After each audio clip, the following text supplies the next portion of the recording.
శ్రీమాత్రే నమః. తాంబూలాలు ఇచ్చుకునే విషయంలో ఒక రహస్యం చెప్తున్నాను, జాగ్రత్తగా వినండి.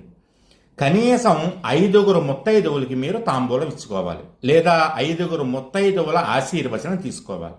ఈ 5గురు ఎవరు అంటే, మొదటి ముత్తైదువ గౌరీదేవి, ఆవిడే పార్వతీదేవి, పసుపు కుంకాలని నిలబెట్టే తల్లి. రెండవ ముత్తైదువ లక్ష్మీదేవి, ఐశ్వర్యాన్నిచ్చే తల్లి. మూడో ముత్తైదువ సరస్వతీదేవి, జ్ఞాన సంపదనిచ్చేటటువంటి తల్లి. నాలుగో ముత్తైదువ పులోమజ అంటే శచీదేవి, ఇంద్రుడి యొక్క భార్య, అధికారాన్ని ఇచ్చేటటువంటి తల్లి.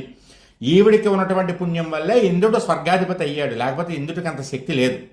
ఇక 5వ ముత్తైదువ రతీదేవి, మన్మధుడి భార్య. భార్యాభర్తల మధ్య అన్యోన్యత, ప్రేమ ఉండాలంటే ఈవిడ కూడా ఖచ్చితంగా ఉండాలి. ఈ 5గురికి తాంబూలం ఇచ్చుకోవడం కానీ, లేదా 5గురు ముత్తైదువుల యొక్క ఆశీర్వచనం తీసుకోవడం లాంటివి చేస్తే కనుక ఇంట్లో మీకు కావలసినవన్నీ